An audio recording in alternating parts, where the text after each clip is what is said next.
Amsterdam, the Netherlands. I recently spent 3 days traveling solo through Amsterdam. I had a great time, but would certainly do some things different if I had a do-over. So I thought I would share my journey as a travel diary so you can learn from my highs and lows. At the end of the video, I will share some tips for anyone planning a visit. And also check the description below where I have left links to help you navigate the city. So here we go. Day 1. I arrived at Schiphol Airport at 10 a.m. after only a couple hours sleep on the flight over. I was tired but determined to keep myself busy in order to get over jet lag quickly. I took an Uber to the hotel and arrived at 11-ish. My plan was to drop off my luggage and set out on foot. However, I was lucky enough to check into my hotel room early. I took a shower, rested, and walked to Dam Square to meet up with a free walking tour I had booked through Sandman Tours. If you are unfamiliar with free walking tours, they are led by experienced guides that make their money solely off tips. So even though it is billed as free, you are expected to tip. I've taken free walking tours before in other cities that were fabulous and covered substantial ground. On this tour, we were given wonderful information, but it was a little heavier on the talking than walking. Unfortunately, the slow pace wasn't great for my sleepy head, so I was starting to fade quickly. After an hour and 45 minutes, we had only walked a few blocks. But in that short distance, the guide shared information on the history of the city, Dam Square, the Red Light District, the VOC building, Rembrandt House, this building where you can purchase Geneva, a strong gin-like liquor served in tulip glasses, these philosophy stones that are spread around the city, the skinniest building in Amsterdam, and several other sites.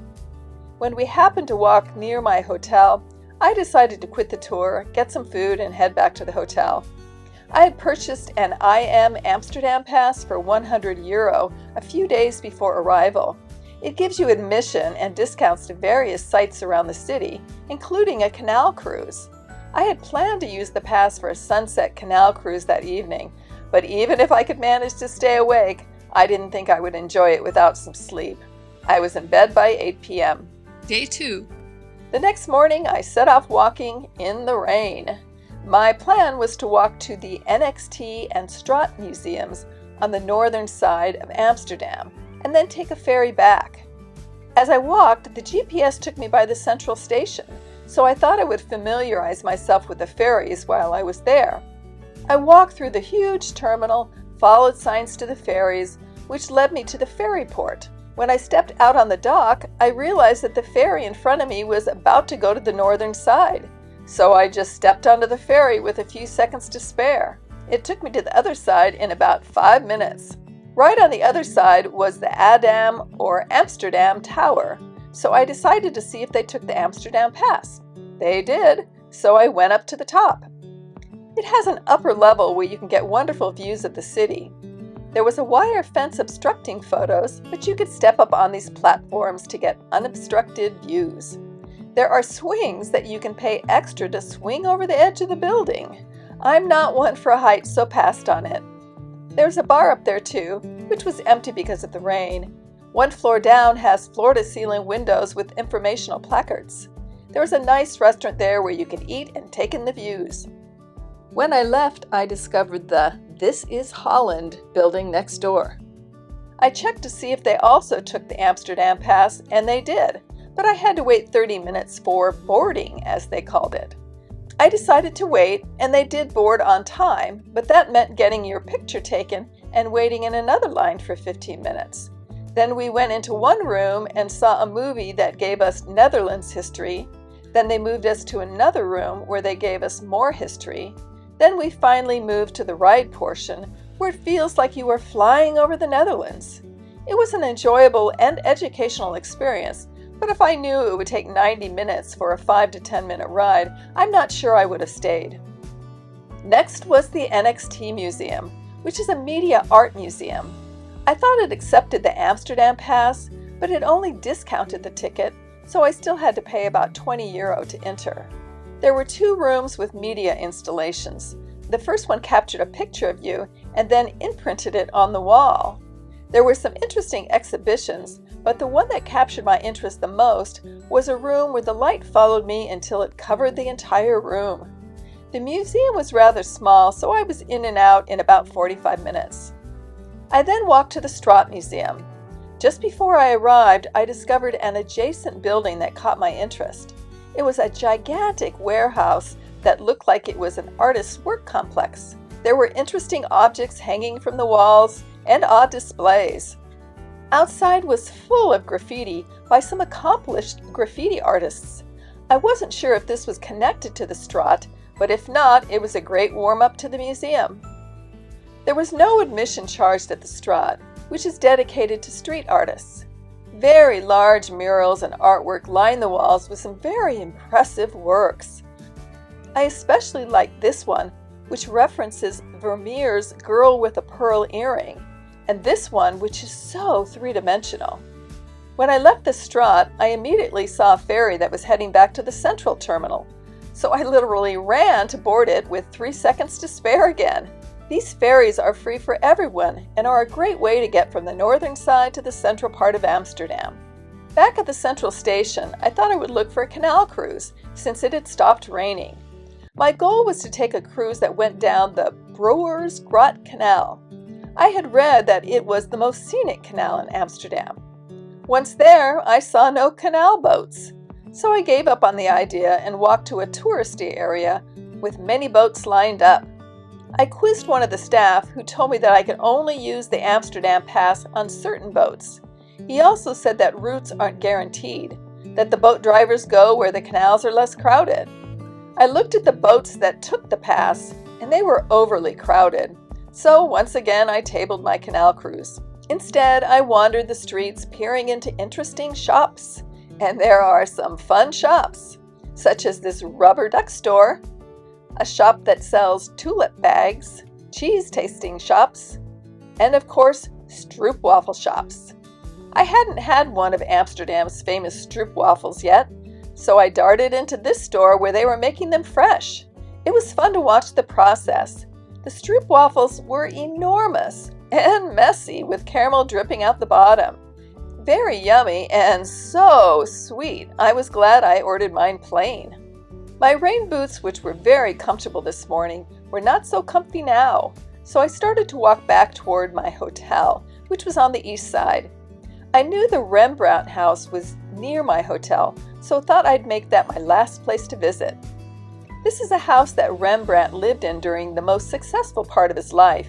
He had to sell the house and all of its furnishings later in his life to pay off creditors, so everything in the house has been recreated rather than original.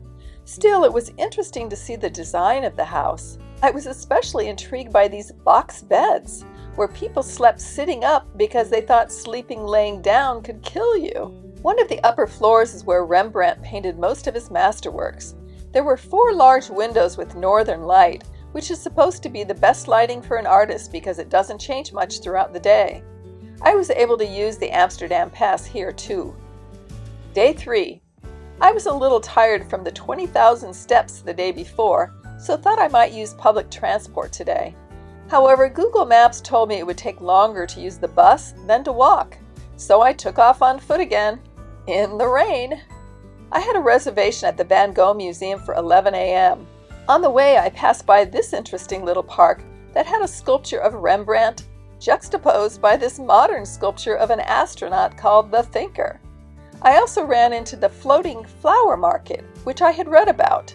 It is a flower market built right on the water and sells all things flowers. They had tulip bulbs, tulip bags, tulip umbrellas, and lots of fresh flowers for sale. I arrived at the beautiful Rijkmuseum, which is in front of the Van Gogh Museum. The Rijkmuseum, which houses many Dutch masterworks, is a very striking building. The architecture was evidently controversial when it was first built, but it is a landmark now. I was thinking of visiting it after the Van Gogh Museum, but when I saw the lines to get in, I knew that it wasn't going to happen since I hadn't made a reservation.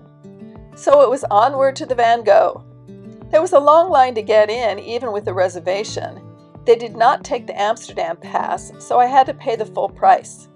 The museum was chock full of amazing Impressionist masterworks, including Monet, Cézanne, Degas, and Rodin.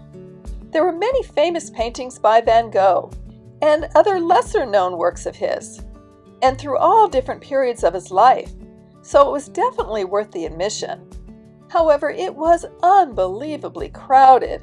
Every painting had a crowd around it, so it was impossible to linger at a painting without feeling like you were in someone's way.